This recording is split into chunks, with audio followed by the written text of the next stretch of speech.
Boa tarde, meu nome é Remon.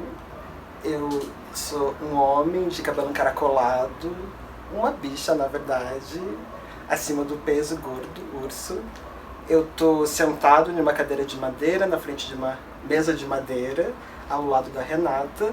Ao fundo a gente tem um acervo Bajubá, com algumas estandes de livros, com parte do nosso material.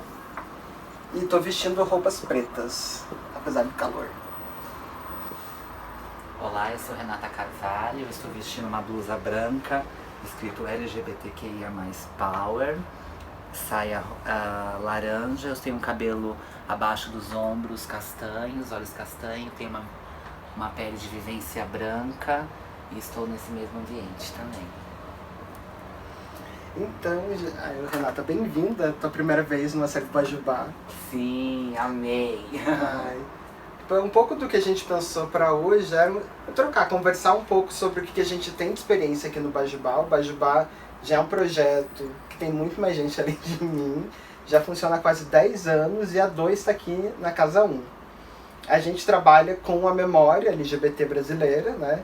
Pesquisando desde 2010, dentre jornais, conteúdo de pornografia, revistas, ingressos de shows transformistas, e um pouco de parte dessa memória, eu acho que é o que eu pensei muito com base na exposição, né, ditadura e a repressão e a resistência LGBT, tá, no Memorial da Diversidade, mas a gente conversar um pouco com a sua coleção também, né, que eu queria também conhecer, mas acho que a gente está para trocar aqui mesmo, né? Sim, eu tenho a Travesteca, que é uma biblioteca com temática trans, que tem mais de 100 livros. Eu comecei a ir atrás dessas histórias, porque quando eu tenho um percebimento travesti em 2007, eu não sabia o que eu era, então eu fui atrás de livros que me contassem o que era essa minha história. E eu percebi que não tinha livros que contassem a nossa história. E eu, muito aquariana, digamos, e petulante, eu falei, então quem vai escrever esse livro sou eu. E aí eu começo a juntar livros e aí eu vou juntando cada vez mais. Então muitos trabalhos acadêmicos, biografias, tudo que aparece com tema também muito ligado à arte, filmes, peças de teatro. E também tem a parte interseccional, que é para eu entender essa construção social desse corpo, né? No sentido de, então, o feminismo negro, então eu vou pro corpo gordo, corpo deficiente, corpo positivo, para tentar entender essa interseccionalidade que o feminismo negro nos ensina. Né? Para quem foi lá no Memorial da Resistência ver a exposição, a gente fez um recorte com muito material nosso, pensando a ditadura de 64 até a década de 80, né? E aí, você chegou aí nessa exposição já? Ainda não. Mas você vai ver lá muitas coisas interessantes, desde as artistas travestis de palco, né, na medieval, das transformistas, né? Então você vai ter a Patrícia Pisso, que vão estar nos shows, nos espaços, até aquelas que eram também, entre aspas, registradas, né, pela polícia. Então eu falo entre aspas porque não são elas que estão narrando a própria história, mas é a polícia registrando a batida e a violência no corpo dessas pessoas, né? Que era bem natural na época, as travestis serem presas por estarem andando nas ruas. E isso é uma marca da ditadura em cima dos nossos corpos, né? No sentido de... E é engraçado falar isso, porque ao mesmo tempo que a ditadura perseguiu, matou, torturou, ela... Não sei se é que eu não gosto muito dessa palavra, aceitou. Ela foi cúmplice, por exemplo, da ascensão travesti no teatro, que eu falo com carnaval, né? Que a ascensão travesti vem com o carnaval, e tanto que tem uma construção carnavalesca em cima dos nossos corpos, né? E de como a gente sabe muito porque essas pessoas ainda bem registraram nas suas épocas, porque como é importante ter esse acervo, porque o meu é particular, o de vocês já é público, né? De como é importante ter isso, no sentido porque nós temos história, mas nós não temos memória, porque ela foi apagada, queimada, e por isso que é importante, assim, criem hoje, 2020, as pessoas saberem o que acontecia em 2020. Acho que por isso também que eu me torno um pouco uma travaturga, eu vou pra escrita, para poder e também criar espaços dignamente para esse corpo existir. E também, quando eu percebo, para tentar desmistificar toda essa construção social que fizeram em cima da travesti, e na ditadura que foi criminal, patológica, hipersexualizante, né? Com a questão desse corpo perigoso, desse inimigo oculto, né? Com a chegada da AIDS na década de 80, vem a cidadanização, como a Larissa Pelúcio diz no Abjeção e Desejo, que a cidadania travesti vem com a AIDS. O Brasil começa a perceber a nossa existência quando vem a AIDS, no sentido de que, como nós somos um corpo doente, nós já éramos um corpo doente, mas agora nós passamos também a ser um corpo causador de doença. Porque se a peste é gay, a mãe dela é a travesti, né? Então, como essa construção permeia o meu corpo em 2020. E como foi importante também eu ter porque o saber é um espaço de poder e é libertador quando você tem esse espaço. A arte me salvou, mas a educação tem me salvado muito também. De como é importante a gente perceber,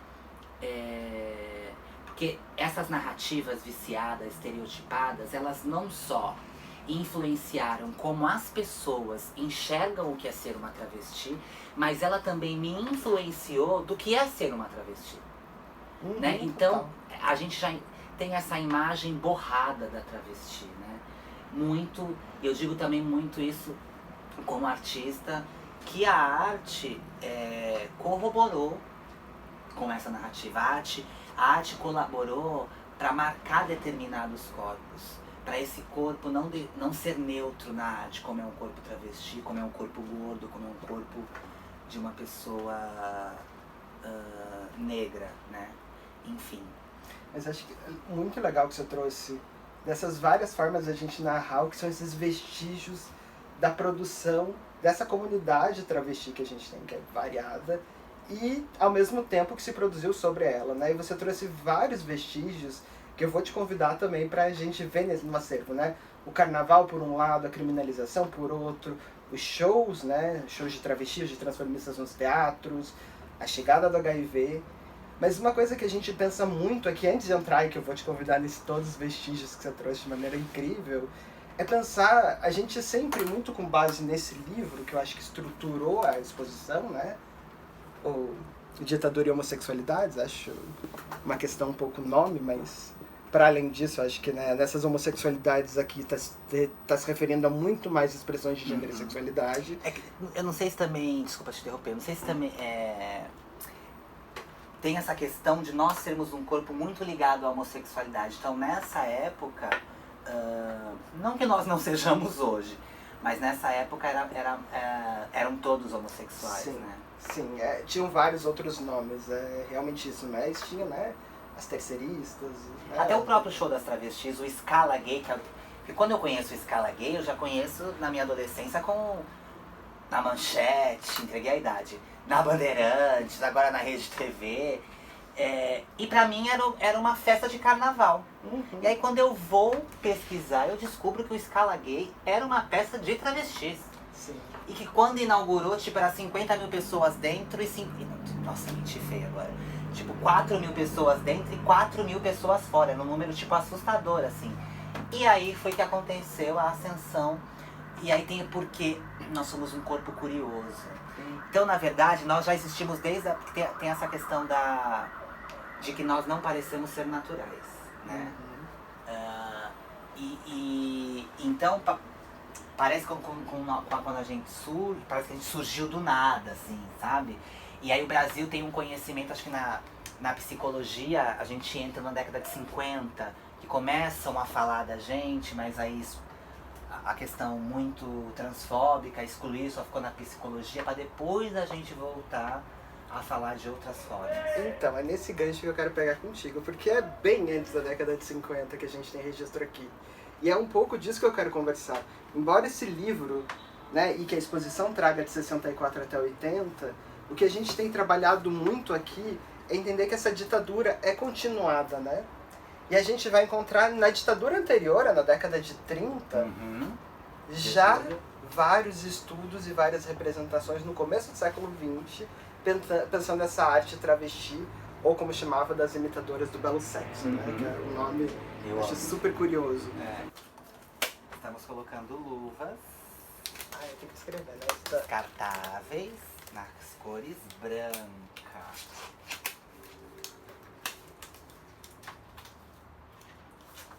Vou pegar essa parte, é uma das partes das coleções que a gente tem de livros da medicina.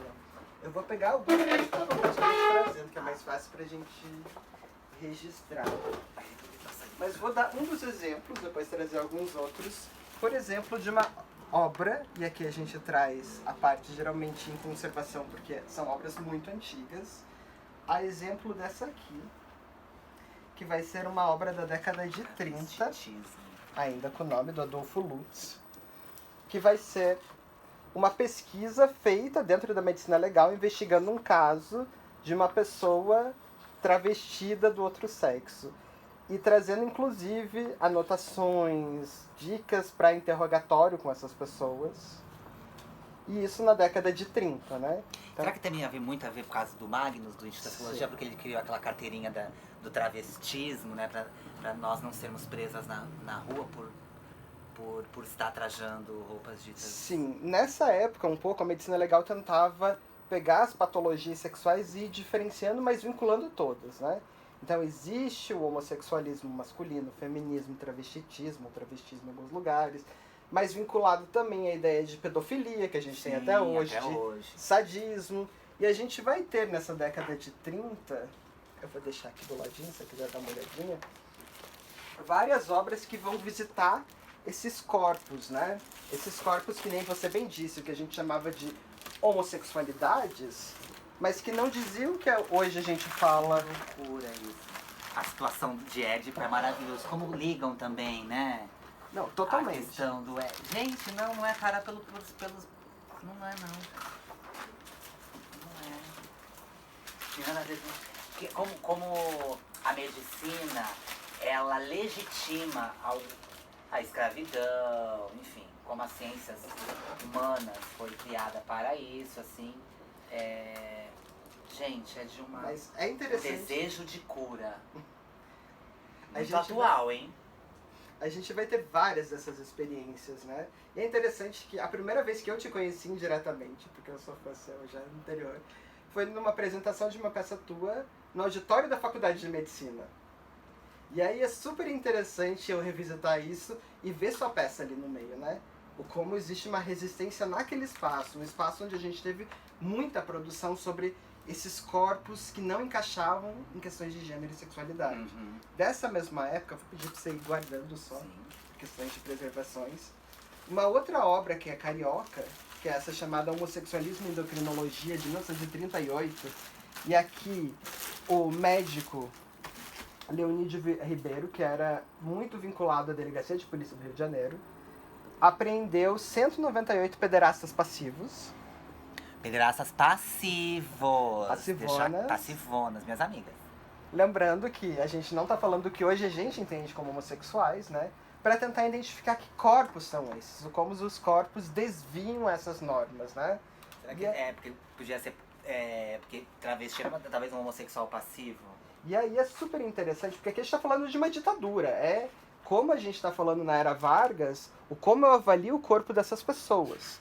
E é interessante em várias fotografias, primeiro a comparação com o corpo masculino e feminino, né?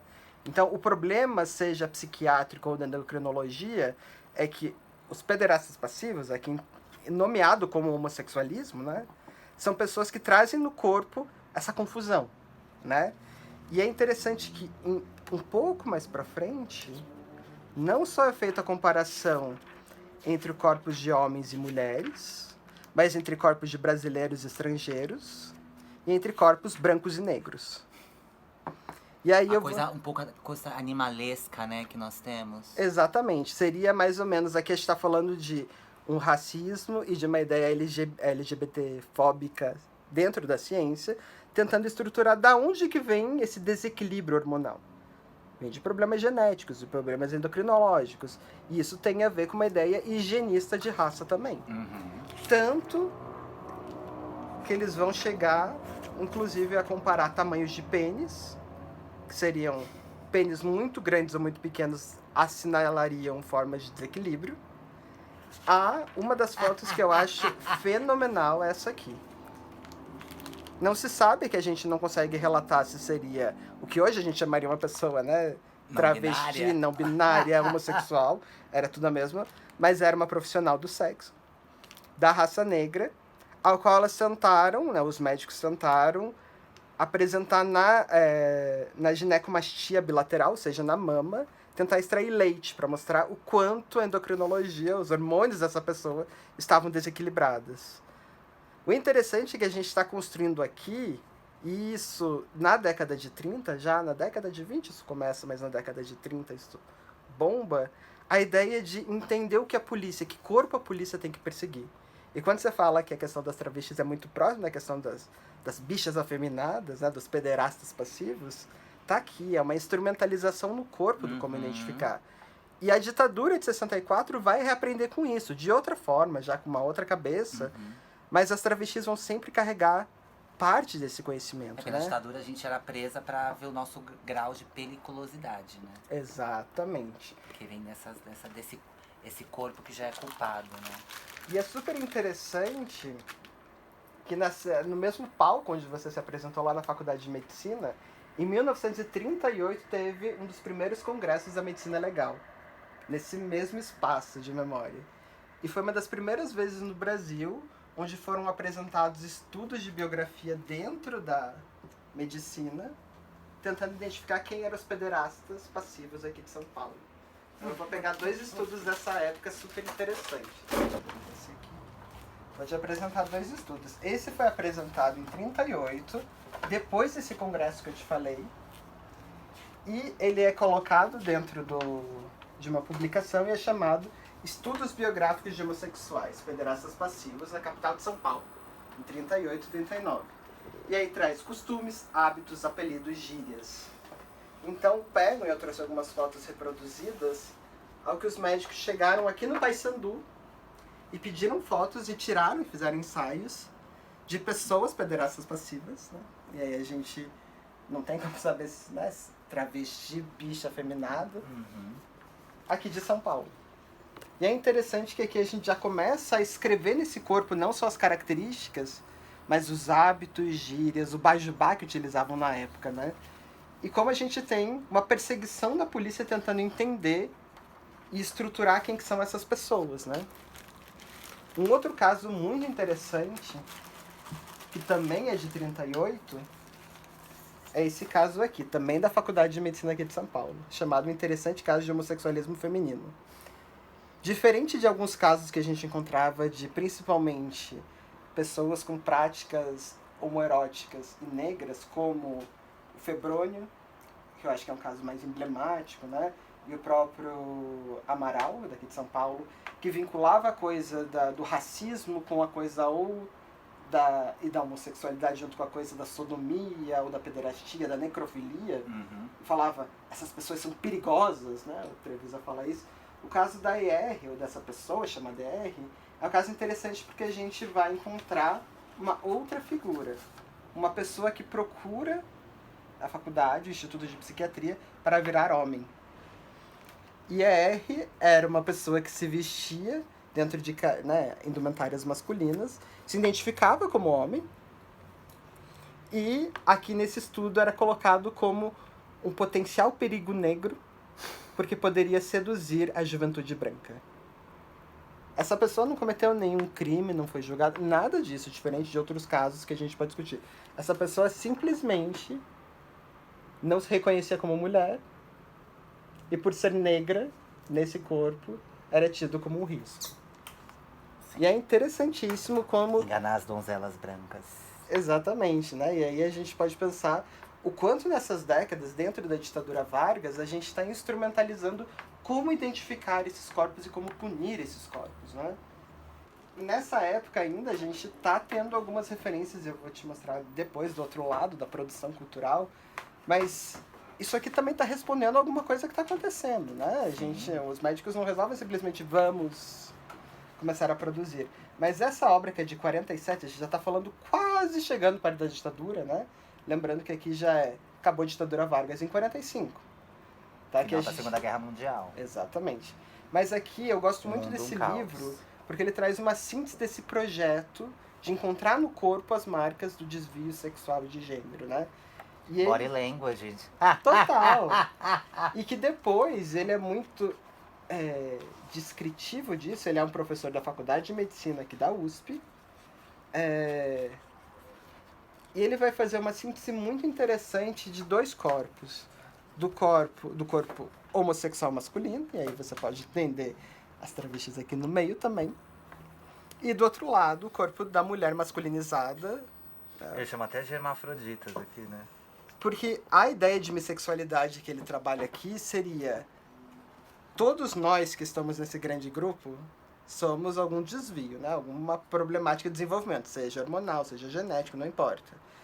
E a bissexualidade diz do conjunto de problemas que juntaria o que hoje a gente entende como intersexuais, como travestis e transexuais e como homossexuais e bissexuais. Uhum. Então seria, em cada etapa, quando a gente vai encontrando algum problema, você vai descrevendo: então, deu problema aqui, é travesti, deu problema aqui, é gay. Gay não, né? Homossexual. Deu problema aqui, é hermafrodita. Então, é interessante que vai identificar esses corpos desde as glândulas, né? Desde os órgãos genitais, a forma da libido. Uhum, eu vi isso. Agressiva, ativa. Há características de personalidade, inclusive. Aqui são caracteres funcionais, chegando até o ponto de assobiar ou não saber assobiar. Então, bicha não sabe assobiar, travesti também não. Agora sapatão sabe. Você tá na mulher, amiga. Eu não sei assobiar. Mas, além disso, vai no psiquismo geral, como a inteligência, como a afetividade. Como é a nossa inteligência? Intuitiva, pouco crítica, lógica afetiva da mulher, dedutiva, espírito criativo desenvolvida, objetivo concreto, abstrato. Oi? E é interessante, uma das coisas que eu amo, inclusive, no final, ele sintetiza que a sapatão tem atitude pra luta social. Minhas amigas sapatão têm atitude pra luta social. E quando você fala que a psicologia na década de 50 é isso, desde a década de 30 e 40, a psiquiatria junto com a psicologia vai falando o que é a nossa personalidade, né? E aí vai se apoiar na literatura, nas biografias, para falar como a gente funciona, como a gente sofre, como a gente tem tendência a suicídio, ou como a gente se mutila, né? Ou como a gente tende a seduzir pessoas mais novas. Isso vai sendo descrito no corpo, seja físico ou na personalidade. E que vão ligando muito sempre ao sexo, né? Que então é agressivo ativo, agressivo passivo, que as pessoas têm uma falsa impressão de que, principalmente as travestis, né? Que nós transicionamos, ou temos nosso percebimento para fazer sexo, né? Tipo, foi feito pra ser travesti, e foi feita pra fazer sexo. E é uma doideira, porque ao mesmo tempo isso tá pras gays também, e como isso tá totalmente fora pras lésbicas, né? Porque aí coloca, parece que a nossa sexualidade ela é promíscua, como se os cisgêneros heterossexuais, o que são casas de swing, né, amor? Tipo, super normal casa de swing, mas dark room não. E aí a gente tem alguns registros também do começo do século aqui em São Paulo. E aí você vai ter uma das figuras icônicas, a Darwin. A Darwin era uma artista transformista, ou imitadora do belo sexo, ou travesti em alguns lugares. Está falando aqui de dentro do teatro. Que se apresentava no Clube dos Políticos, aqui no centro. Uhum. E performando, né? A ideia da performance feminina. Tem uma outra imagem dela maravilhosa. A Darwin chegou a fazer um filme em 1921. Passada! Aníbal Cury Quer Casar. Aníbal Cury Quer Casar? Exatamente. É interessantíssimo porque a gente está falando aqui, principalmente para São Paulo, com aquela coisa que acontecia no Rio de Janeiro no século XIX, da cultura principalmente francesa vindo para cá, né? Então a gente tem uma coisa que é as novas modas, né? Essas modas afrancesadas ou britânicas, que vão trazer outras formas da gente falar do nosso gênero e sexualidade.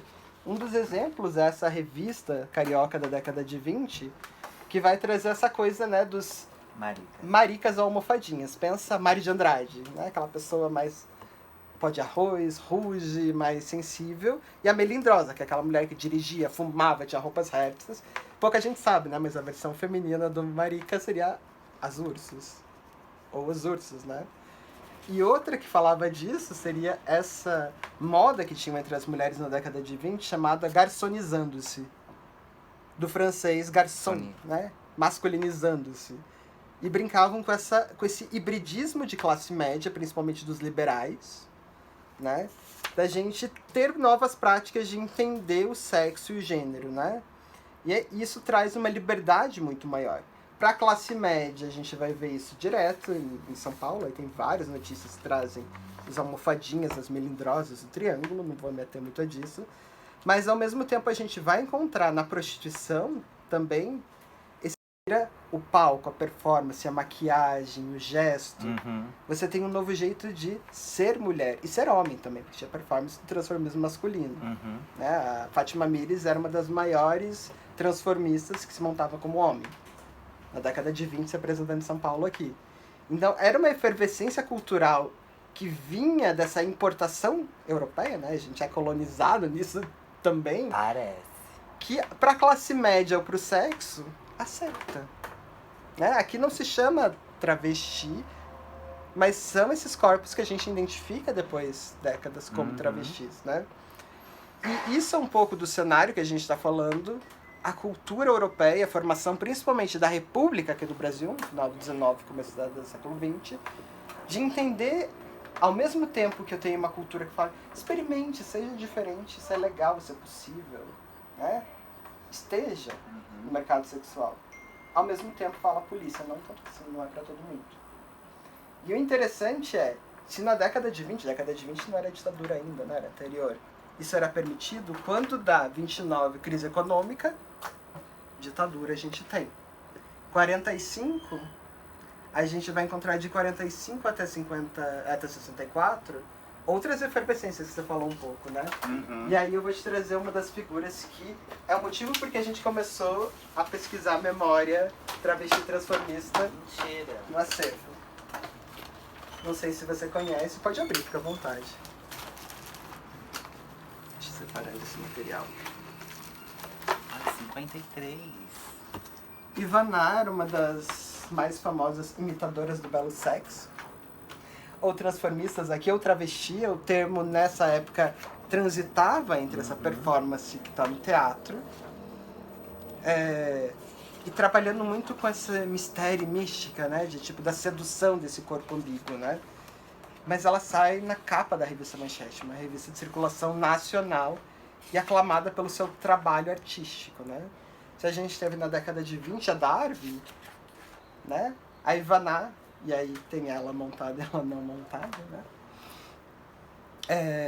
Atingindo os palcos do teatro brasileiro, né? E sendo aclamada pelo grande público. E todo o público, né? Classe média, classe alta. E, de certa forma, circulando. É interessante que a Ivana, quando eu fiz uma conversa com a Cláudia Celeste, ela referencia, além de outra figura que eu vou falar depois, a Ivana, como uma das primeiras figuras que ela viu na banca. Falando, nossa, foi quando eu um pouco percebi que eu poderia seguir esse caminho, né? Então, se a Ivana estava antes da ditadura, nesse rebuliço, né? Outra figura, aí vou trazer para ti. Aqui a gente tem uma revista de uma década depois, de 1963, antes da ditadura. Vamos achar, cadê? O Brasil estava em ebulição. Ebulição. A gente está tendo, né, os romances da Cassandra Hills explodindo, a exposição homoerótica da Dercy Penteado em 49 acontecendo, tem o Rei da Vela tá acontecendo também. Rei da Vela, verdade.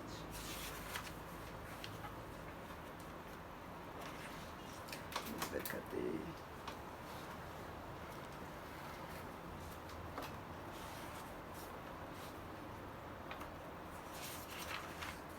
Não era Cancelo, uma cena dança? Já, isso é um mistério, aquelas coisas de mitologia.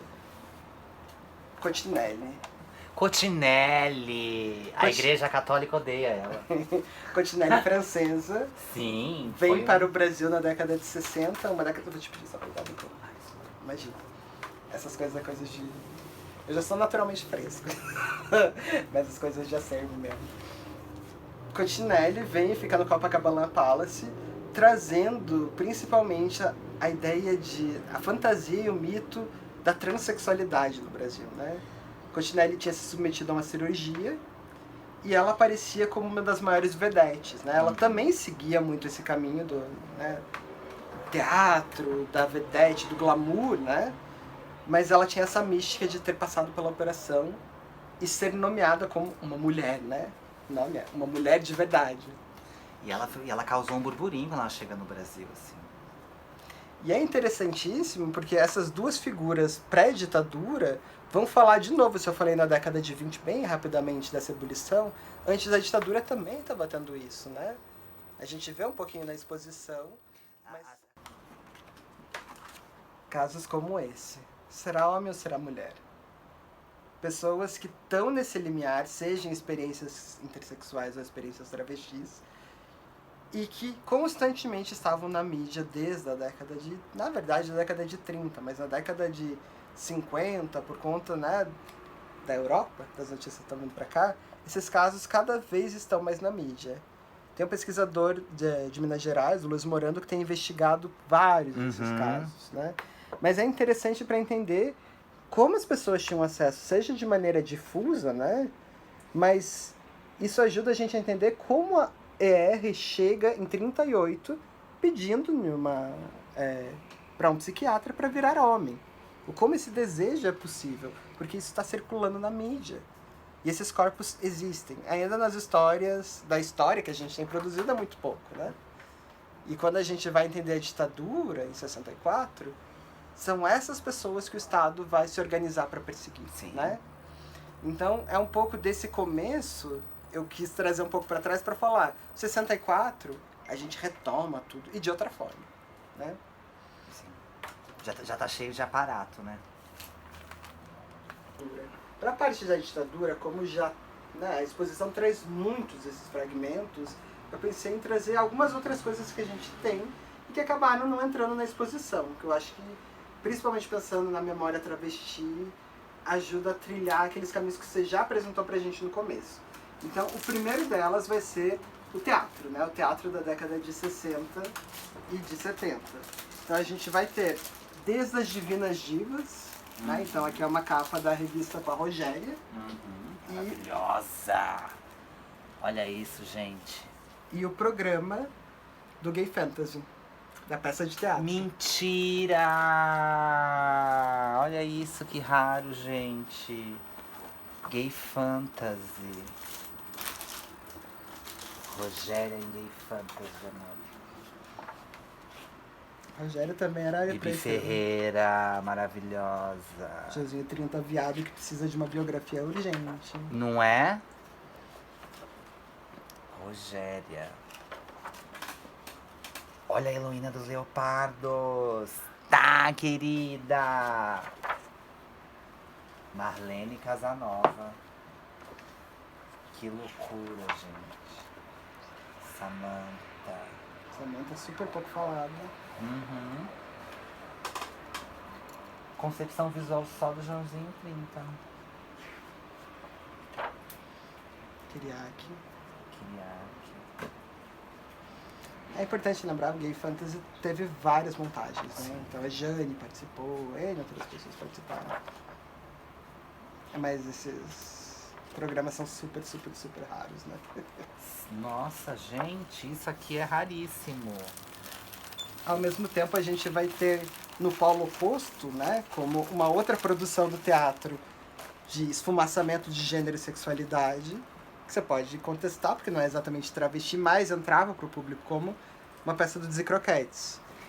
Sabia que a primeira vez que o Dizzy Croquettes se apresentou foi em Santos? Sério? Eu não sabia disso. Com outro nome.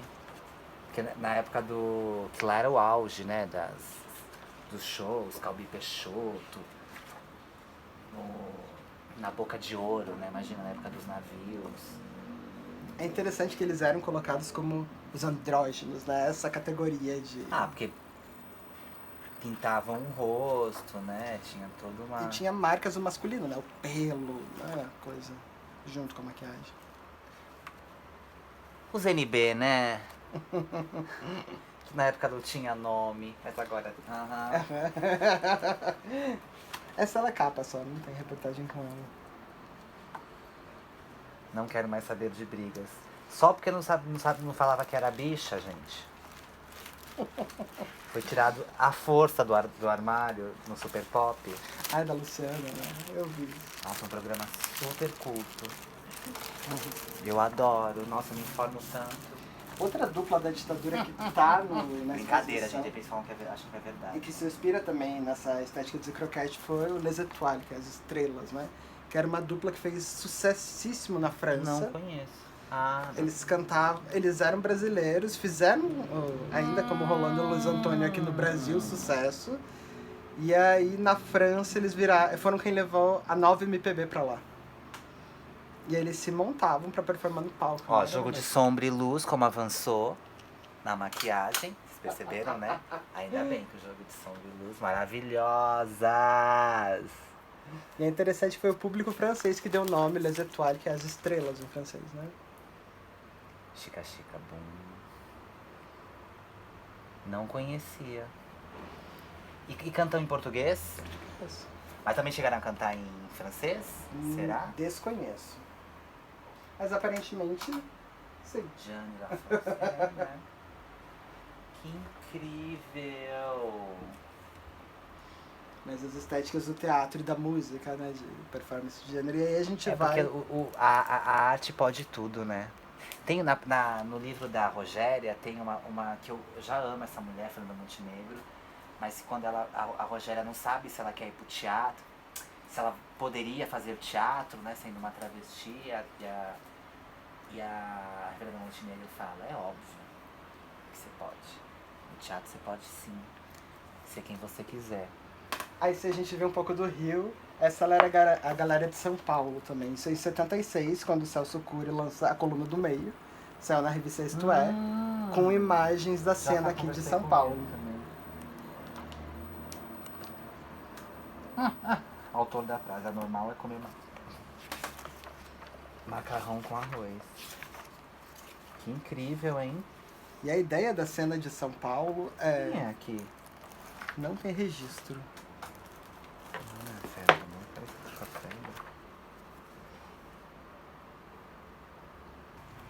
Que legal, gente. Essa também é do mesmo... Só pra uma dica. que fala da Revolução Sexual Paulista. Então, falando dessa cena que, ao mesmo tempo, né, tá nesse trânsito de falar do trabalho sexual. Então, vai falar da Boca do Luxo, aqui em São Paulo. Mas fala das artes do palco junto. Que incrível, gente. Amo, finíssima, rica, minha amiga. Mostra o mundo.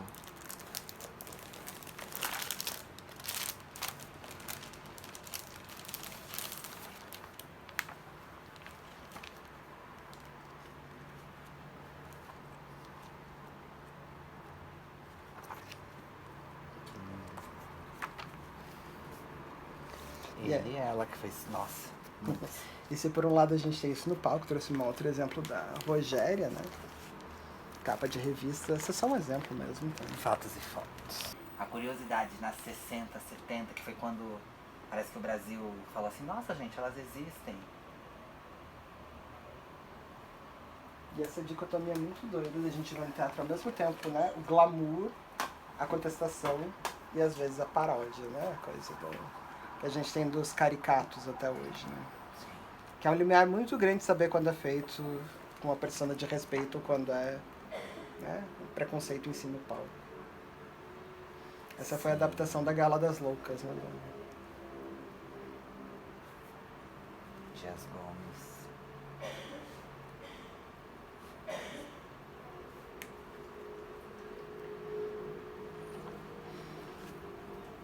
Aí, se por um lado a gente tem no teatro É trazido também, por outro lado, a prostituição, né? Sim. Travestilândia. Ah, eu quero morar aqui, hein? É aqui no centro. Eu moro aqui. Ironias da vida.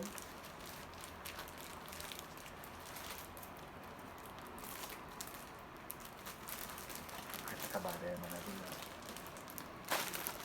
A espera do freguês, né? Muito bom.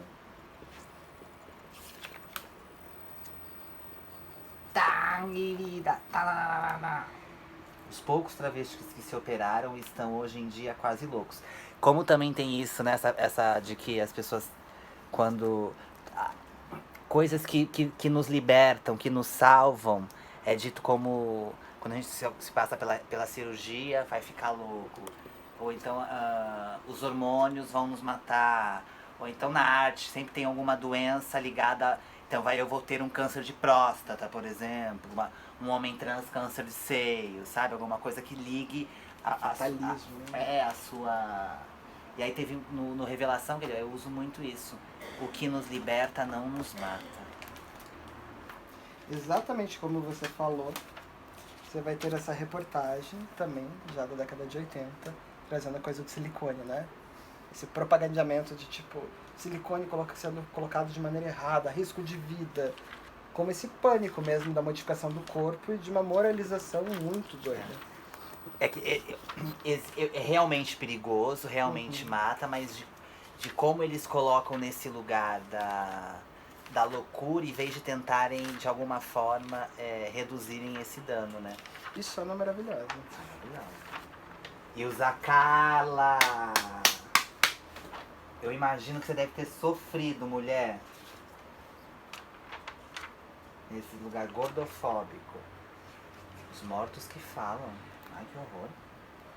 Falou. Terror no mundo gay. O silicone que mata.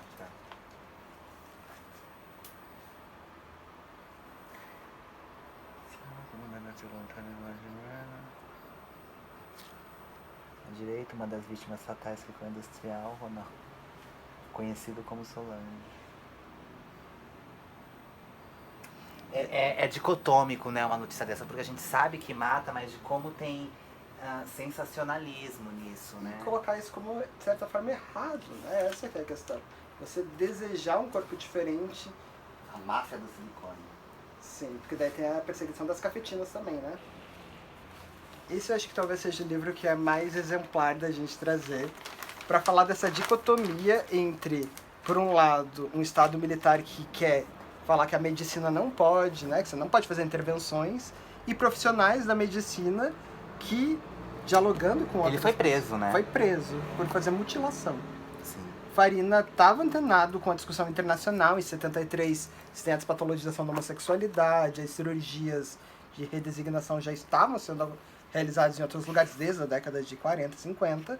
E o Farina faz antenado numa ideia de um direito, né, de uma saúde, principalmente, a cirurgia da Valdirene, em 71. Ela é acompanhada desde o final da década de 60. Em São Paulo, não é ela de São Paulo? Ela foi acompanhada no HC, fez a cirurgia em outro local. Ela, o João Nery, fez um tempo depois também com Farina. Sim, o mesmo. E aí é interessantíssimo que ele só foi descoberto depois que ela já tinha... Acho que ela foi tentar fazer alguma coisa, aí descobriram que ela tinha feito a cirurgia e caíram em cima matando nele. E é interessante que traz não só as fotos das cirurgias, etc., mas das pessoas, né, transexuais da época. Assim, aqui você percebe que é atrofiada, né? Uhum. É um caso aqui do até de interseccionalidade. Falei interseccionalidade. Aí daí tem a foto das pessoas, mas não só do procedimento, né? E é interessante que, por um lado, a gente tem na exposição, né, a perseguição da polícia, etc., mas como a gente encontrava tentativas de estudos progressistas também, né, de já ter profissionais de saúde lutando por, cara, vamos... né? E ele foi perseguido, foi preso, perdeu o direito de... Não perdeu também a carteirinha de... Eu acho que não perdeu. Não sei. CRM? Esse é com a dedicatória dele. Isso é muito chique. Aí se a gente tem por um lado isso, né, a coisa das operações, a gente vai encontrar, se no teatro é super valorizado, Na pornografia a gente vai ter várias outras produções também, né? A gente tá falando de mercado sexual, o mercado da pornografia vai ser um deles. Essa é a revista que deu nome pra Roberta, a revista Close, da qual ela foi capa, inclusive, trazendo, se por um lado a prostituição, né, a travestilândia que você viu na outra revista, e que vai ter uma reportagem sobre. Os homens querem dar pra... Não mudou muito. Não mudou muito. Mas ao mesmo tempo são revistas que também tentam fazer essa libertação sexual, né? Sim. Então é interessante que você pense, é uma revista consumida por homens, né? Homens heterossexuais, etc. Mas você vai encontrar no meio dela textos escritos pela Leila Mikulis, que era uma ativista sapatão, coluna para gays, reportagem do e Croquetes, reportagens sobre entrevistas com pessoas bissexuais. Dizem burburinhos, eu não sei se isso é uma fonte confirmada, mas que ela era adolescente nessa época.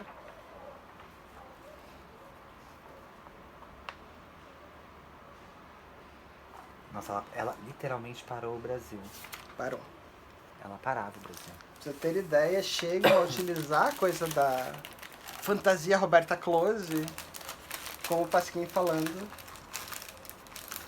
que ela é a maior expressão política do Brasil na década de 80. Que maravilhoso! Isso, eu quero essa capa. Mandar pra Erika Hilton. Vou trocar você, Erika, colocar você aqui, ó.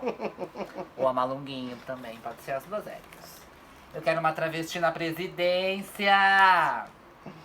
Você acredita que o livro dela é incrível também. O livro dela é incrível. Tem uma coisa que me chamou muita atenção no livro, que quando ela casou, ela comprava carne moída e passava no mods e jogava no lixo pro marido achar que ela tava menstruada. Nossa, que doideira. É. Gente, que incrível. Ela é uma pessoa que infelizmente a gente tem Sofreu muito, ainda tá sofrendo hoje, assim, né? Não pôde envelhecer, falar. Mas ela é uma. E a memória dela é muito enviesada, né? Ela merecia uma biografia mais a fundo. Ela, pro movimento LGBT em si, não só para as travestis, foi uma figura. Eu ainda no meu espetáculo Manifesto Transpofágico, eu falo assim, existiu Rogéria, Jane, mas o Thelma Lippe, acabamos de falar. Thelma Lippe, que disputava essa beleza com ela, enfim. Olha isso, gente. Belíssimo.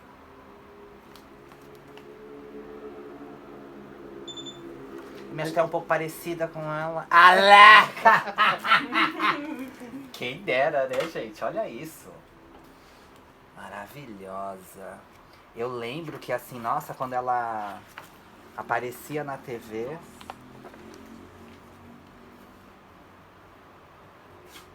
Nossa, gente, ela é muito bonita. A gente tem o pôster da primeira edição dela, tamanho real. Bruno ainda quer emoldurar pra gente expor. Que é um pôster? Esse é. Mas esse não é da primeira edição, esse é uma posterior.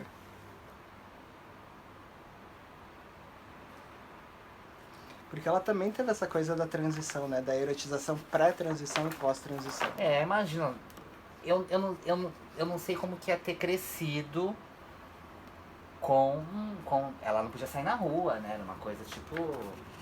Acho que só aconteceu com a Cotinelli, quando veio, né? Essas coisas de ela chegou uma celebridade, assim... Eu acho que pra mim foi o nome mais forte, assim. Eu fui muito influenciada tipo, a Thelma, eu não tinha esse conhecimento. Por mais que tenha do Bolinha, eu não tinha essa memória, sabe? Por mais que hoje eu sei quem é. Mas a Roberta Close foi muito forte pra mim, assim. Muito forte. E é uma doideira como na pornografia você tem várias construções de fetiche, né? Se por um lado as novas mulheres em cirurgia, por outro as travestis bem dotadas, né? Então, essa fetichização do corpo travesti na pornografia, se por um lado constrói o desejo, por outro é só pra sexo. A né? prova definitiva, Roberta Close é homem. Cláudia Wonder, Maria Três Pernas, Carmen, olha que maravilhosa. A Cláudia Wonder era Necuda? Eu acho que sim, ela fez aquela... Tem um ensaio dela aqui, ó. Maravilhosa!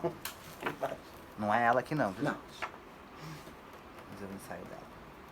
Eu sou... a minha musa, a minha maior inspiração na vida. com certeza é essa mulher. Ai, Cláudia, eu te amo. Eu te amo. Ai, gente. Eu me inspiro nela. Uma artista trans é ela. Vômito do mito. E ela tem aquela peça durante a ditadura, o Homem Cavalo. É que ela faz no... É, o Camarada Verdade. E eu lembro que pra mim foi forte, que ela vem aquela neca balançando. E pra mim é muito forte aqui, essa relação. E como ela super se dá bem com... Gente... Que ano que é isso? Isso é anos 80 já. É quando ela tava na época roqueira, punk das... Particularmente eu acho a melhor época dela. Vômito do mito pra mim. Maravilhoso, ela na banheira. Eu uso a música pela travesti. Eu amo. Rogéria, solta as plumas e conta tudo. Eu acho que a Rogéria é a expressão da... Eu acho que foi a nossa artista mais talentosa, assim, de alcance, no sentido de... Tem reconhecimento, né? Ela era reconhecida pelo trabalho como atriz, porque ela é uma atriz. E ela ganhou o troféu Man Baby, né? Eu acho que das duas que foram reconhecidas foi ela e a André de Maio, né? Por causa da Geni na Ópera do Malandro. É que querendo ou não, a Andréia tinha fama também na capetinagem, né? De dominar o centro de São Paulo. Ela aparece muito no... O Comando da Madrugada. Aí para um outro lugar que a gente vai rapidinho também, vou falar um pouco do carnaval. E o carnaval, você trouxe uma coisa da erotização, né? Da coisa, né? Carnavalização. Da carnavalização, que é muito real, que a gente vai ver. Mas eu escolhi trazer antes uma da década de 60 ainda. Porque os bailes de carnaval de travestis dessa época tinham um tom um pouco diferente, né? O baile dos enxutos, como chamava ainda. Que não tinha tanto a ver com o corpo, a mudança corporal, mas muito a ver com o glamour. Uhum. Cadê? Dos teatros de revista, né? Exatamente. 99. Ó. E aí você vê uma outra forma de performance do carnaval, que é trabalhando com as expressões de gênero. Aqui você tem uma travesti montada de Sim, de os espetáculos de carnaval, eles tinham essa questão da pluma, paetê, do brilho, né? Mas que elas cantavam. Porque juntou um pouco um carnaval com teatro de revista. Exatamente. Né? E aí nessa coisa híbrida nasceu esse teatro das travestis, né? Que é super interessante você pensar dessa época. Me lembra muito... O Trevisan fala que a arte transformista, na década de 60 e 70, virou uma categoria profissional reconhecida no Ministério do Trabalho. E tinha muito esse esforço de falar, eu sou atriz, porque eu não estou na prostituição, e as travestis estão na prostituição. Então você tinha essa coisa de classe muito grande. Então, você tentava separar o que é palco, o que é trabalho sexual. Mas isso progressivamente vai... É porque o palco, ele traz uma coisa que é o prestígio social, sabe? Então ele te tira do lugar, ó, eu sou travesti, mas eu sou diferente delas. Uhum. Ele te dá um outro loco social. E talvez não seja nem tanto pra você, mas é mais pra quem está à sua volta, pra sua família, pros seus amigos, porque te dá uma salvada, sabe? Amenizada. Nossa, é uma amenizada. Ela é, mas ela é atriz. Ela não... E eu lembro que isso no começo, quando eu fazia teatro, era muito mais evidente pra mim, assim. Que as pessoas muito me salvavam. Principalmente as pessoas que são muito ligadas a você, a travesti de estimação, né? Então, eu não... Aí você percebe que, assim, eles falam assim, eu gosto de... Eu sou hétero, eu gosto de você, eu acho que... Mas eu acho que elas são de... E aí você percebe que, na verdade, quando uma pessoa deslegitima o corpo da Rogéria, ela está deslegitimando todas as travestis, né? Então, como isso também é perverso de falar assim, te salvar, mas na verdade você virou as costas e continua nesse mesmo grupinho. E da gente entender que eu sou igual a ela, igual a ela, igual a ela, igual a ela, igual a ela, e a travesti que está se prostituindo hoje na Rego Freitas. É para pessoas e gêneros também.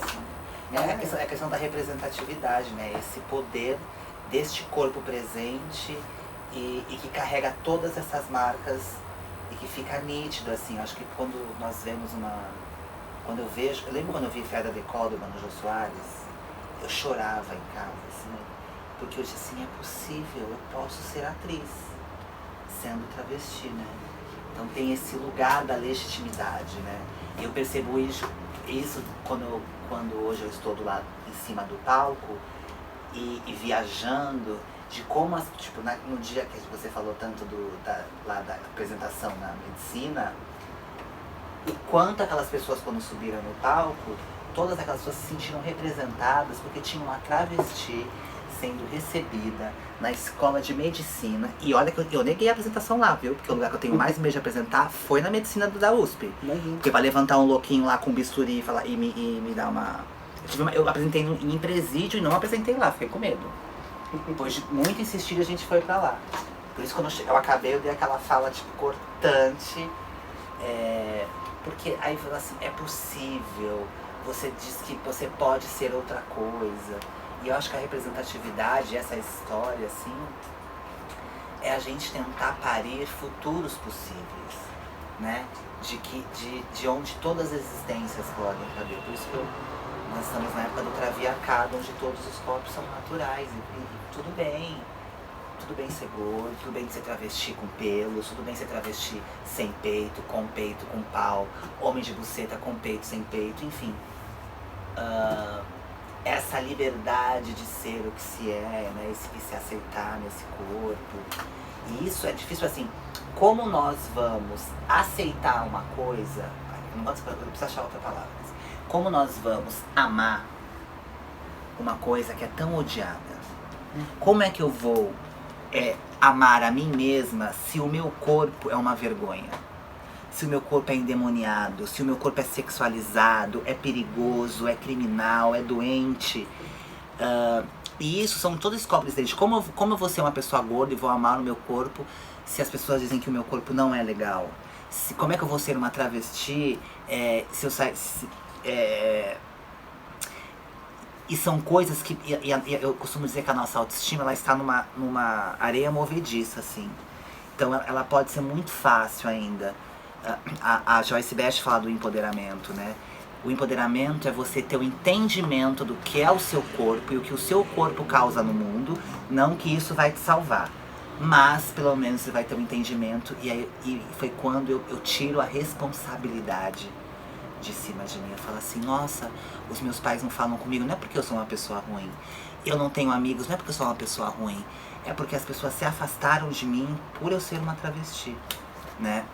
Então esse entendimento pra gente, dissidente, e a gente começa a ter essa percepção da naturalidade desses nossos corpos. É muito louco, assim, eu como uma transpóloga, eu já tinha esse entendimento. Mas quando eu venho conversar com você, eu saio muito mais fortalecida e falo, gente, tem os babados de medicina que, sabe assim, tipo, que nós já estávamos aí. Só que fomos apagadas, silenciadas, presas. Até tem a questão da primeira vez, né? Acho que como assim a primeira vez que uma travesti se apresenta nesse lugar, assim? E aí tem essa questão também de falar assim, é pioneira, né, amor? Você é pioneira. E aí tem uma coisa que a Érica Malunguinha, ela fala muito assim, quando você diz que eu sou a primeira, é uma denúncia. Eu não levo como... Aí transpofagizando a Chimamanda, eu falo o perigo que é a dor de leão, na verdade eu tô... o perigo da trava única, né? O perigo de ser só aquela pessoa, a singularidade. Enquanto nós somos singulares nos espaços, nós vamos ser exotificadas, referência. Ninguém vai falar com a gente, nós só vamos zoar, pouquíssimos vão falar. Eu sempre falo assim, a gente pega um armazém com 1000 pessoas e tem uma pessoa trans, ela vai continuar sendo a trava única, exotificada, mas se a gente ocupa esse mesmo armazém de 1000 pessoas com 100 ou 200 pessoas trans, é muito mais fácil da gente conseguir naturalizar esses corpos. E quando a gente naturaliza nossas presenças, a representatividade ela precisa ser coletiva. Não pode só ter a Renata na Casal, tem que ter a Renata, a Érica, a Amanda, a Beatriz, a não sei o que, pra gente poder naturalizar essas presenças. E aí quando eu digo representatividade coletiva, não é só as pessoas trans. Eu preciso ocupar com as pessoas gordas, positivas, com as pretas, porque eu não vou naturalizar um país que eu não vou viver num país que naturalize a presença trans se ele for gordofóbico, se ele for racista, se ele for capacitista, né? Por isso que a gente tem sempre a Audre Lorde, que ela fala assim, eu não posso escolher por qual lado o que aparecer na minha frente, meu amor, eu luto, né? E eu convido isso, a parte do nosso trabalho também, trazer isso na memória, né? Porque a gente também tem, às vezes, o risco, às vezes, de não saber que houve, falar nunca existiu, ou da história única, né? Narrar só a partir de um ponto, né? A gente costuma fazer isso, sempre fala, em 78 vem o Grupo Somos, o jornal Lampião da Esquina. Pouca gente lembra, e tem a Rita Colasso, que é uma pesquisadora lésbica que eu amo muito, traz a memória do começo dos anos 70, de um congresso organizado por um padre negro e um grupo de travestis tentando fazer o primeiro congresso de homossexualismo, ainda na época, no começo da década de 70, em Caruaru, interior do Pernambuco. E aí tem vários outros registros. E como falar que não existe? A gente precisa, né, tomar em conta nossa memória enquanto comunidade. Né? Até porque parece que não existiu em São Paulo, no Rio e no Sul, não existiu. É verdade. Né? De como nós vamos ter a ciência de que algumas pessoas conseguiram tornar público primeiro que outras. Então o James Green conseguiu, com o seu corpo branco, americano, tornar público. Mas nós travestis estávamos tentando nos organizar há muito tempo. Tanto que quando tem nós ocupamos as ruas sem nenhum entendimento político, assim, né? Sem nenhum grupo auxiliando, não. As casas quem estava nas cafetinas se juntou e foi pra assim, parem de nos matar, né? Exatamente. Aí, indo pra frente dos vestígios, vou passar um pouco mais rápido, talvez você queira abrir uma delas. O carnaval, e aí a gente vai ver aquilo exatamente que você falou, né? O carnaval é um palco, não tem como falar que não. Mas é o espetáculo da fetichização também, né? O carnaval é a festa da carne, né? Sim. A tradução é essa. E é interessante que essas edições trazem... trazem... A gente gosta, porque eu nasci no carnaval, viu, gente? Você é pisciana, aquariana? Aquariana, é que você fala. Sou aquariana. É interessante que essas revistas também trazem misturado a experiência travesti, a experiência transformista, a experiência, né, dos andrógenos que a gente falou também. E começa a trabalhar com esse repertório, né? Quem são todas as pessoas que estão ali. E entre isso, não só o carnaval, mas os concursos de carnaval também, né? Os concursos de bonecas, os concursos dos enxutos. E é interessante que vai desde aquilo que a gente viu, né, da travesti mais bela para mais bonita fantasia, a na década de 80 ter os concursos de melhor cirurgia. Quem tem o corpo com a melhor cirurgia feita. E vários deles. Hoje é dia das bonecas, meu amor. Amo essa foto. E a gente tem muito aqui no Bajibá essa coisa de registrar essas memórias. Essas são memórias que precisam ser criticadas, porque são objetificadas, fetichizadas, mas ao mesmo tempo a gente não pode esquecer, né? As violências um registro de que nós existimos nessa época, mesmo nos matando aos montes, assim. E existimos plenas. Olha isso, gente, esse pano aqui. Amo. E existimos plenas. Plenas. Quando a Fabiola ganhou, a rainha gay do carnaval. Rainha gay. E os vários nomes que a gente vai ganhando, né? Acho que o mais popular acabou sendo Gala Gay. Sempre com gay, né? Gay fantasy. Mas... porque até as travestis usavam, né? Uhum. Porque acho que era uma forma de se assumir, né? Publicamente. Não, somos gays sim, qual o problema?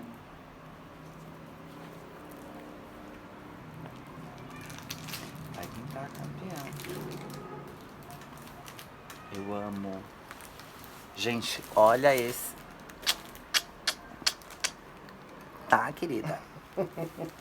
Isso aqui eu tinha trazido era a continuação da pornografia, mas só pra registrar o quadrinho que fizeram da Roberta Close. Ela virou história em quadrinho erótico. O travesti que virou estrela. Não sabia desse. Orgasmo duplo. Amo. Travesti cover é maravilhoso. O que é uma travesti cover? É a antecipação do transfake.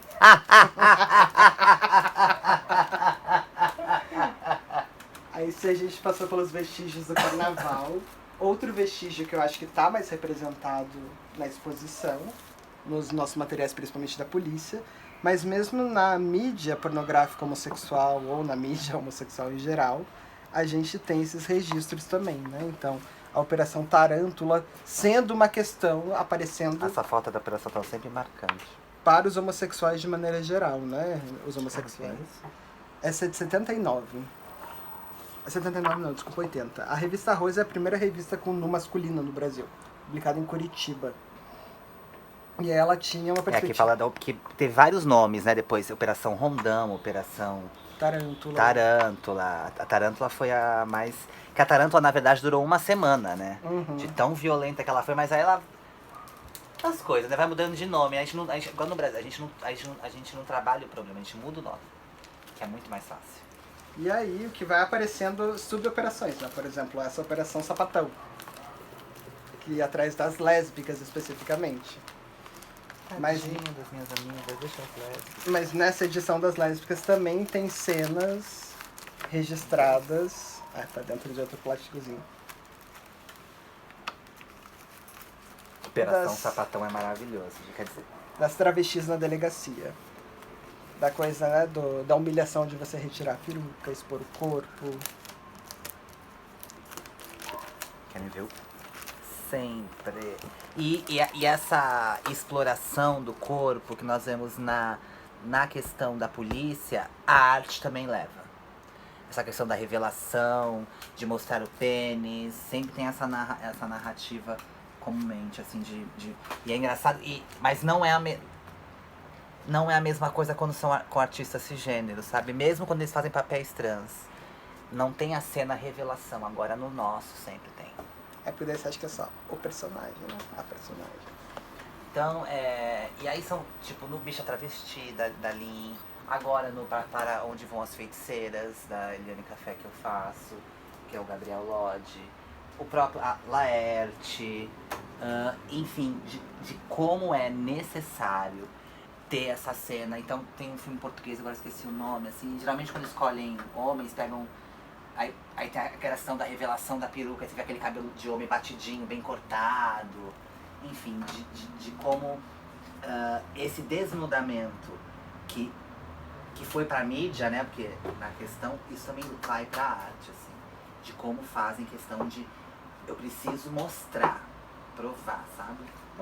E aí essa aqui é uma outra publicação, o Play Gay, o jornal ou Play Gay, que é a continuação do Lampião da Esquina via o Agnaldo Silva, né? Porque os filhos do Lampião tem vários outros lugares. Embora a mídia homossexual fosse hegemonicamente por homens gays, a gente sabe disso, mas em algumas edições a gente vai vendo as tentativas de solidariedade. E essa é uma edição muito interessante, porque a equipe editorial do Play Gay convida várias figuras icônicas das várias, entre aspas, siglas que não existiam nessa entrevista. Então a gente vai convidar Cassandra Rios, Rogéria, Ney Matogrosso, Clodovil, Anselmo Vasconcelos, que era um bissexual assumido, Alice Brandão, Rude, ainda pré-transição, e o Fernando Gabeira, que também era assumidamente bissexual. E é interessantíssimo que é trazer essas pessoas para conversarem entre si sobre suas políticas, né? Rude pré-transição, Rogéria. Então, Leci, Cassandra... É interessante, tipo, quanto tentava se discutir, né, a questão das várias, entre aspas, identidades, né? Isso vai aparecendo... Adoro a taba aqui no... Folhinha de maconha maravilhosa. É um movimento de libertação, tem que fazer. O Agnaldo talvez não goste disso hoje em dia. Mas... Aí, já caminhando as duas últimas memórias, trazendo esse período de ditadura, uma foi o boom de biografias que a gente vai ter de lançamento. Um dos exemplos foi a obra de poesias do Anderson Rezer, né? Que eu amo. Que é um escritor do começo da década de 80, era um adolescente internado numa instituição de privação de liberdade destinada a mulheres, mas ele se identificava e assinava seus textos enquanto Anderson, né? É interessante que essa obra, ela é escrita dentro dessa da Fundação Casa, né? Da época. Da FEBEM, né? E aí reconhecem o talento dele como escritor de poesia, ao mesmo tempo querem publicar essa obra como boas práticas pedagógicas da FEBEM. E o Anderson fica revoltado e fala não vai publicar coisa nenhuma. E daí o Suplicy, o Eduardo Suplicy, entra em contato para publicar. Contrata ele para trabalhar com ele. Aham. E aí, pouco antes de se lançar o livro, em 83, infelizmente o Anderson se suicida. Né? O nome do livro vem disso, né? A Queda para o Alto. Exatamente. Esse jornal do viaduto do chá. Não foi do viaduto do chá, o viaduto aqui pertinho. As lésbicas também, então a gente vai ter o caso da Sandra Mara, Bigode, que é o Anderson Reza. Então, o movimento de mulheres lésbicas aí também tentam colocar assim, mas era mulher porque teve esse caso com Bigode, tentando fazer alguma como se fosse uma homenagem. Tipo, gente, é um homem trans, para. Que nem de Adorim, chega, acabou, é um homem trans. E é uma disputa, né? E lembrando que isso é produzido na década de 80, né? Então, tem a categoria homem trans não existia. Mas é tentar pegar a história dele pra falar da pauta lésbica, né? Sim. Em 87 é lançado o filme Vera, também com nome. E aí, se a gente teve as biografias de homens e mulheres homossexuais anteriores, a década de 80 traz o boom de biografias de pessoas travestis e trans, né? E a gente vai ver várias delas sendo traduzidas, algumas como a experiência da Loris Odrion, que é do norte do Brasil, salvo engano, e é feita a introdução pelo Herbert Daniel. É interessante que sempre tem um diálogo entre a produção literária, seja na poesia ou na prosa, mas com alguém também, e aí o Herbert Daniel tem essa coisa de vir do movimento homossexual, de dialogar através de outro local, né, de complexificar o livro. Depois eu trago uns outros de biografia, eu tenho tipo A Intimidade de um Ex-Travesti. Traz sim. Eu trouxe alguns exemplos mais exemplares, mas eu adoro conhecer novos. E contrastando, né, um mítico da literatura das travestis. Eu amo essa capa. Eu amo essa capa. Eu amo. Eu li esse livro já. E que isso vai seguir na década de 90 também, com o caso da Fernanda. Amo. Que é o livro que eu amo. Eu mais gosto. Eu amo esse livro. Eu gosto muito da Luísa Marilac, Eu Travesti. Gosto do João W. Nery, A Viagem Solitária também. Mas tem umas biografias que o do Tami eu detesto, odeio. Da Rogéria eu não gosto. Mas A Princesa. E o filme também, eu gosto muito do filme. E ela é uma prova que ela sai do Brasil, que ela conta daquelas questão de que viu num muro em São Paulo, limpe São Paulo, mate um travesti por dia. E aí ela foge com medo de ser morta, porque as amigas dela morriam muito. Esse livro é uma... E ela escreve na cadeia, esse livro é incrível, gente. Eu amo. Eu uso muito no Manifesto Transpofágico. E ela conversa com a liderança das Brigadas Vermelhas. Né? Que é maravilhoso, assim, que nunca iam se encontrar na vida. A gente não consegue listar tudo. A AIDS, né? A AIDS, eu acho que é um período de final de ditadura, de discussão de redemocratização, mas de transformação dos corpos dos homossexuais masculinos, dos gays e das travestis de maneira única, né? A gente virou sinônimo de uma peste, virou sinônimo de contágio, virou sinônimo de doença por existir. A gente tem a capa de uma revista sensacionalista, né? Trazendo quem? Roberta Close. Né? Você pode ver porque é reportagem diversa, exatamente, só virar a revista. E aí você vê o discurso de sensacionalização. Não, até tem um filme que é com a Cláudia Wonder faz, a Thelma Lippe. Elas têm umas falas assim tão... Dores de Amor. Esse, Dores de Amor. Maravilhoso. Elas têm umas falas assim péssimas. AIDS está matando, mas elas transam. Tipo, oi? E aí se acham um culpado, né? E como o corpo travesti não precisa nem ser julgado, ele já é culpado. Criminalizar esse corpo é muito fácil. Muito mesmo. Ao mesmo tempo também se começa a trazer outras representações das travestis, entre aquelas, né, promíscuas do sexo, e outras figuras mais solidárias, como a Brenda Lee, né? Eu amo a Brenda. O anjo da guarda das travestis. E com, principalmente, a coisa do pioneirismo, né, de... Não só do cuidado, porque outras travestis antes tinham essa coisa do cuidado, né, de fazer casas para outras travestis, do acolhimento, mas na luta por direitos, né? A Brenda já conversa e discute sobre política de saúde, né? Está no contexto de redemocratização, de constituinte, e ela foi uma das grandes lideranças. Sim, o Palácio das Princesas. E ela tinha essa reivindicação de se ninguém vai fazer pra gente, porque os gays de classe média estão se organizando, mas a gente vai dar a resposta. Na época da Brenda Lee, assim, as médicas das travestis eram as próprias travestis. Foi uma, nossa, e ela foi, tipo, salvou muitas vidas aqui. Tem pessoas que falam assim, gente, que pessoa boa. Brenda Lee.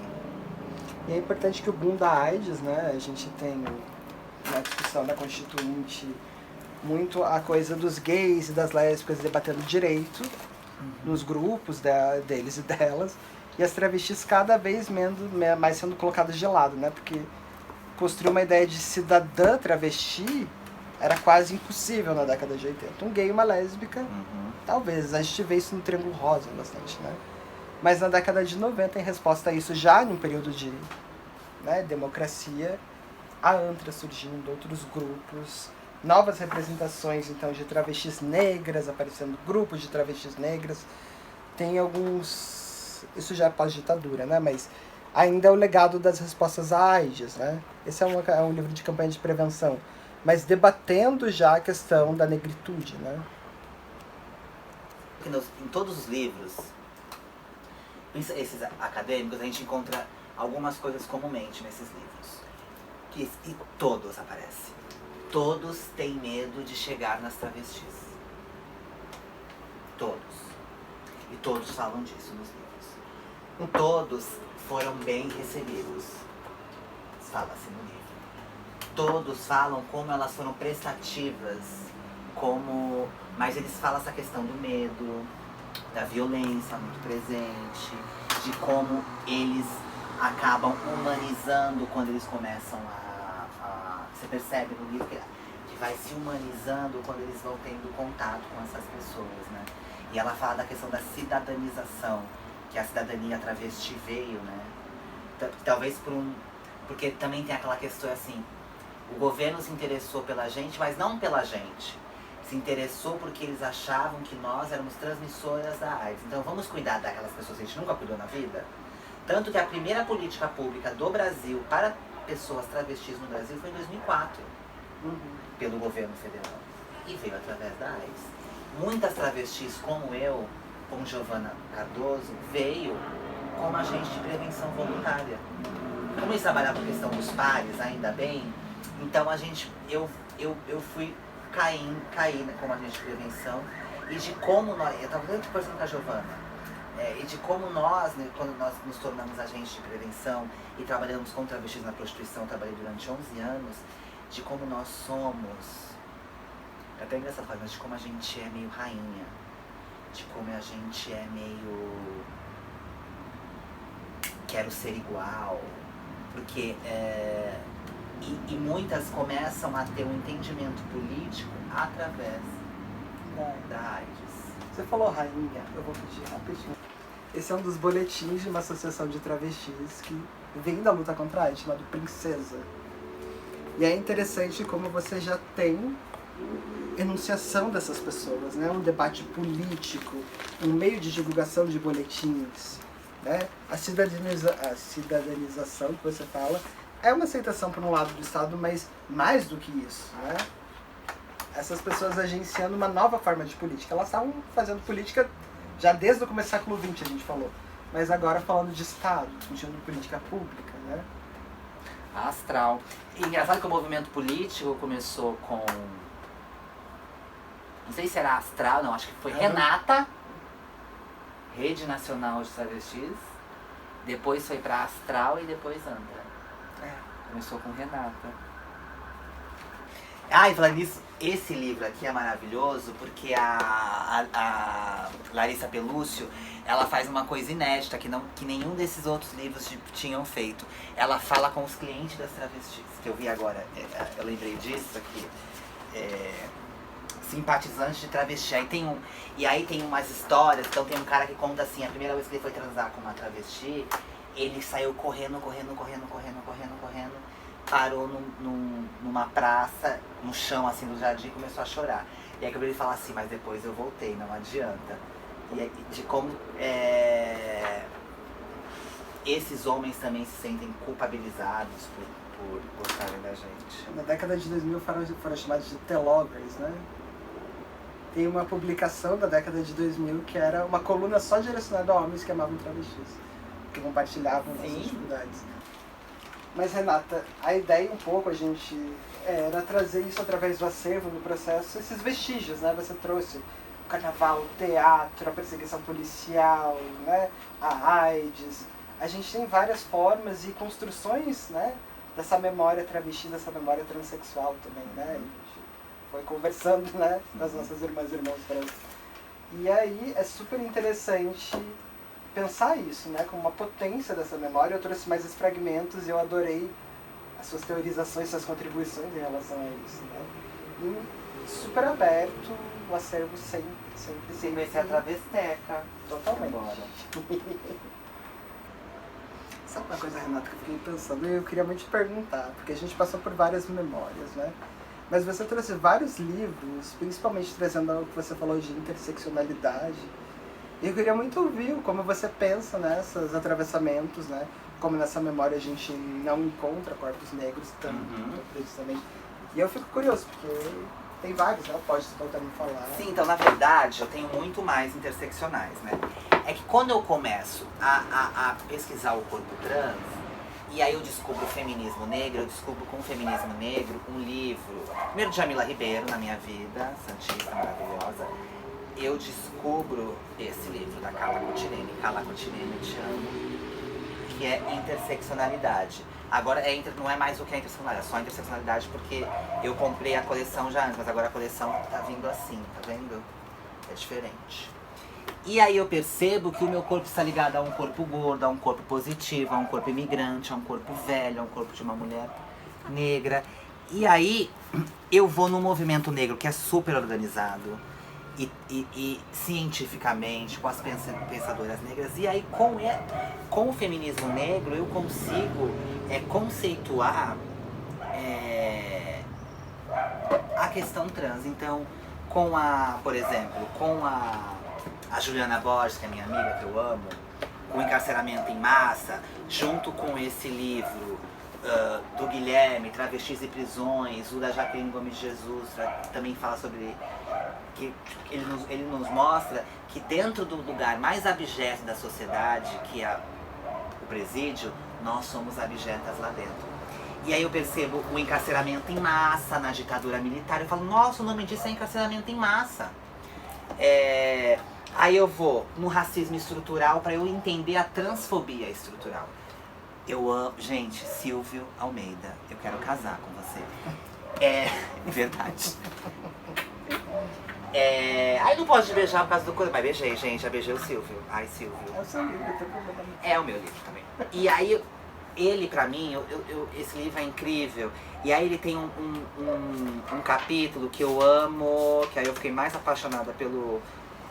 que é Representatividade Importa, que é na página 108. E eu sou, gente, pesquisadora mesmo, eu vou anotando, tá vendo, ó? Eu sei que de vocês, mas o meu acervo, como é particular, eu escrevo. Então tá vendo? Eu vou anotando frases, porque aí eu volto pra poder virar texto. E aí eu vou percebendo como isso vai me alimentando. E aí eu percebo também no meu racismo que eu não tinha referências negras. E aí eu conheço a Angela Davis, Lélia Gonzalez, a Conceição Evaristo, a Djamila Ribeiro, que eu sou completamente apaixonada, porque ela fez uma transformação, acho que no Brasil, e isso me atingiu profundamente, eu devo muito a ela. Então eu aprendo o que é ser antirracista, o que é ser antitransfóbico com um pequeno manual antirracista. Eu aprendo, porque eu chamava de transfobia satírica, aí agora eu chamo de transfobia recreativa, por causa do Adilson Moreira, que eu amo também, é que eu quero casar com o Silvio. Aí eu conheço o Pódio Subalterno falar da Spivak, porque quando eu lanço o Representatividade, as pessoas não esperam que o meu corpo fale intelectualmente em cima da arte. Então eu vou entendendo que pode o subalterno falar, e mesmo se ele fale, você quer ouvir o que eu tenho para dizer? Né? E aí eu chego na Chimamanda, O Perigo de uma História Única, que eu amo esse livro, eu amo a Chimamanda. Que ela deixa nítido, assim, o perigo de nós só conhecermos por um olhar só. Então a gente conhece as travestis pelo olhar cisgênero, então conhece o olhar viciado, estereotipado. Então aí eu vejo Joyce Bert, que eu amo, então quando eu sou amiga da pessoa, a gente conhece a Joyce, conhece a Juliana Borges.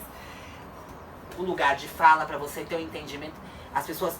E aí tem um pouco do racismo também, de como as pessoas tentam tirar, desvalidar o lugar de fala, a interseccionalidade, mas o lugar de fala vem do seu local social. Eu posso falar sobre o corpo gordo, mas eu preciso falar a partir do meu corpo magro. E eu tenho certeza que um corpo gordo vai falar melhor sobre o corpo gordo do que eu que tenho um corpo magro. Então, neste momento, eu acho que eu deveria mais escutar. Então é nesse sentido que então tem um livro que me atravessa imensamente, que é o Fome, da Roxane Gay. Conhece esse livro? Eu amo. Eu insisti pro Bruno ler, eu apresentei pra... Eu amo esse livro. Eu tenho a coleção, eu tenho os livros, todos os livros da Angela Davis, eu tenho todos os livros da Jamila, eu tenho Quem Tem Medo de Feminismo Negro também. Aí Necropolítica, do Achille Mbembe, que eu acho que é fundamental. E aí, o feminismo negro, as pensadoras negras e os pensadores negros foi me amplificando. Então hoje eu entendi o que é uma construção social. E aí eu vou transpofagizando interseccionalmente para minha vida. Então, o próprio transfake, o próprio representatividade, eu devo a Abdias do Nascimento, a Zezé Mota, a Ruth de Souza, as mulheres brancas cisgêneras lá do século VI que buscaram representatividade no palco. E aí, é muito louco, porque isso é até excitante falar disso, porque isso vai me abrindo vários armários, assim. E hoje, por exemplo, quando eu venho aqui, já com todo esse embasamento que eu tenho de estudo, e você me apresenta isso, eu já consigo ligar com o quebra-cabeça, com esse livro daqui, porque a gente vai, que é isso, a gente vai, conhecimento a gente vai juntando, aí ela falou isso aqui, esse falou isso aqui. Então a interseccionalidade, então o livro Vida e Morte Positiva, então eu vou trocar com outros artistas, com os outros corpos, e entender aonde o meu corpo liga com o seu corpo gordo, com o seu corpo gay, aonde nosso corpo se afasta, aonde a gente se cruza, aonde eu alimento a gordofobia, aonde você alimenta a transfobia, e assim a gente vai se fudendo, porque a minha gordofobia com você vai me pegar a mesma opressão, vai me pegar ali na esquina com a transfobia. E de como nós precisamos ter essa consciência política. E eu percebo também, como meu corpo é político, eu precisei ser politizado. Para poder... Então, quando eu coloco o meu corpo em cena, e por que eu fui para estudar? Porque o teatro me ensinou isso. Se eu quero falar sobre o Plínio Marcos, eu preciso estudar o Plínio Marcos. E aí é uma coisa que não acontece na arte, mesmo com as pessoas trans. Não estudamos o corpo trans, nós falamos de qualquer jeito.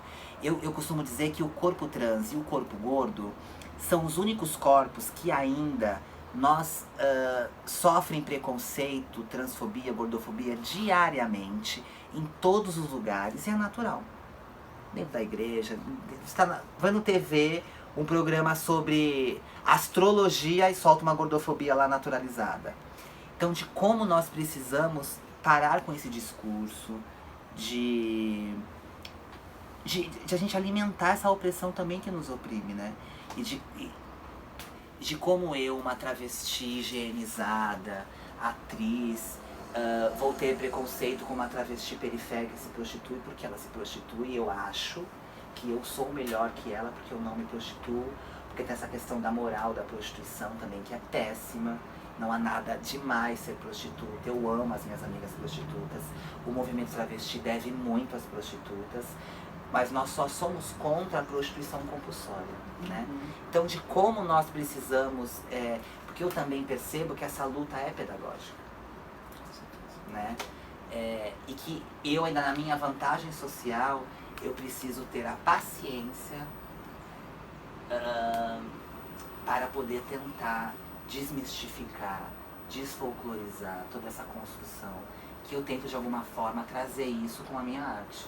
Eu sou atriz, eu quero mudar o mundo, assim, e a arte tem esse poder de abrir mentes, abrir corações, enfim, de jogar luz em assuntos tão obscuros, de colocar para debater, de levar para o palco um assunto que nunca foi falado de forma aberta e pública, e colocar como reflexão. Então eu coloco o meu corpo hoje eu coloco meu corpo como cobaia, como instrumento de pesquisa para ampliar esse corpo, para as pessoas ampliarem, para as pessoas desmistificarem o que é ser uma travesti.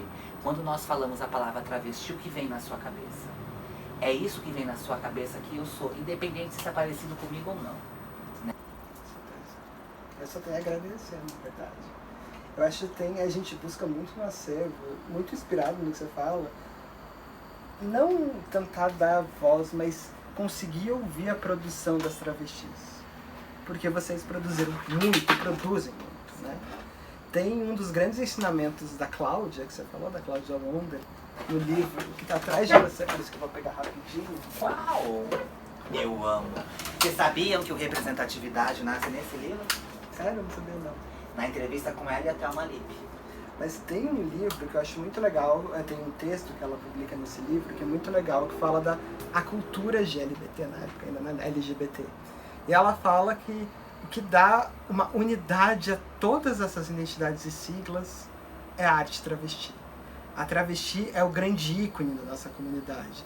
É quem a gente admira, é quem, de certa forma, está no auge do que é a arte e está no auge do que é a violência. E se a gente tem qualquer coesão hoje em dia, para além de ficar o que ela chama de ciranda de opressões, né? Como você falou, né? A travesti que é gordofóbica, o gordo que é o gordo que é racista, a pessoa negra que é lesbofóbica, e vai indo. A gente busca na arte, na produção cultural, na política, ser uma comunidade. E o que a gente quer ver, e posso trazer vários outros, né? Posso trazer um que eu amo muito. Não conheço. Da Vera Verão. Sim, eu não conhecia. E essas pessoas, mesmo não estando na academia, estão falando sobre política, estão falando sobre conhecimento. Vou fazer uma peça dela no Rio. E é desse lugar que a gente quer que vocês estejam na nossa memória, né? Como grandes produtoras de arte, como grandes produtoras do conhecimento, como pessoas que estão falando de outros lugares. E seguindo a Cláudia, eu só tenho a agradecer, porque é por vocês mesmo que a gente tem a possibilidade de ser uma comunidade. Uma comunidade baseada na solidariedade e não numa luta de disputar quem tem poder a mais. Eu acho que hoje a comunidade TLGB, ela, acho que até principalmente assim, antigamente realmente era uma rivalidade, porque era isso que ensinavam da gente, né? Uma guerra. Tanto que o nome de guerra vem por isso, né? Esse nome de guerra, você vai sair, não sabe se volta. Né? Mas hoje a gente está até transando. Então estamos num outro lugar, assim. Hoje a gente tem o Monarte com a Antra, com a Fonotrans, com a Ibrat, enfim, hoje a gente está se trocando, se afetando e estamos transando. Pode ser até uma bobagem que eu tô falando, mas eu nunca vi tantos casais transcentrados na minha vida, assim.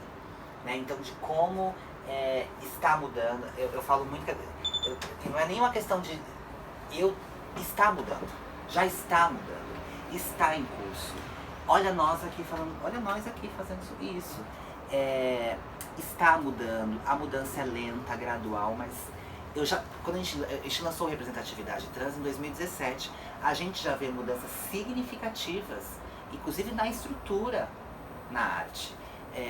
Por exemplo, a Lei Aldir Blanc, em vários estados do Brasil, teve cota trans. Nunca foi se pensado em trans para a arte. Na Lei Aldir Blanc teve cota trans, aqui em São Paulo teve cota trans. Então é um ganho de mudança. A Globo está contratando pessoas trans, a Netflix. Então, quando a Netflix, a O2, a Globo, o Canal Brasil, que vem que é a mesma coisa, o Canal Brasil, a TNT, a Fox, elas passam a colocar isso, é uma mudança estrutural que nós vamos ver esse benefício daqui a 5, né? Nós vamos ter essa ciência desses frutos, assim, de que nós já estamos vendo. Teve uma época que tava novela, tinha gente trans na Malhação, novela das 7, novela das 6, das 7, das 8. Então já estamos em um outro lugar, assim. Porque parece, assim, que nós estamos num momento muito de volta, assim. Mas aí eu vou num livro que eu amo, que também faz parte da Travesteca, que é Grande Sertão Veredas, que é a primeira obra artística que é onde aparece uma pessoa trans. E ele fala assim, há um ponto de marca, quando a gente risca no chão, há um ponto de marca que dele não dá mais pra voltar pra trás. É daqui pra frente. Não tem mais como. É da Maju Coutinho pra cima. Então, hoje em dia, eu estou mais preocupada em mudar, em continuar mudando o entorno dessas pessoas, para que seja, daqui a um tempo, o entorno falar assim pra ela: para que tá feio. Pra ser tão fã de falar assim, vou fazer o blackface. Alguém fala assim, não faça isso, meu amor. Já tá meio natural, a gente não faz isso. Mas a pessoa fala, vou fazer um trans fake. Não faz isso, pelo amor de Deus. Então, de como nós estamos mudando, assim mesmo, assim. Nós temos a Erika Hilton, gente. O que foi essa eleição, assim. É pouco? 28 pessoas? 28 pessoas trans? Mas é significativo. E nós precisamos lembrar. Aí, Renata, eu te agradeço muito. Eu acho que você tem muito, muito, muito a contribuir para o acervo. Eu acho que essa troca, né, entre a Travesteca, principalmente, é um outro olhar que percorre esses vestígios dessa memória e que ajuda a gente, principalmente, a repensar a nossa memória, né? Eu acho que, querendo ou não, essa exposição tentava fazer isso, né? Por mais que a gente tenha muitos progressos, né? 28 novas candidatas trans. Ao mesmo tempo, a gente não pode parar de lutar. E para isso que a memória é um impulsionador, né? Muito obrigada, gente, pelo convite. Foi um prazer conhecer o acervo. Muito obrigada por você me apresentar coisas novas. A única pessoa fala assim, a Renata, ela sabe, não, eu não sei, assim, e nem quero saber tudo. Tipo, eu não sabia um monte de coisa que aconteceu aqui, assim. E pra mim foi bem importante. E um local que eu posso vir também procurar para pesquisar. Venham procurar pesquisar, venham se informar, conhecer a nossa ancestralidade, enfim. Cláudia Wonder. Vamos terminar com a Cláudia Wonder? Maravilhosa, minha musa inspiradora.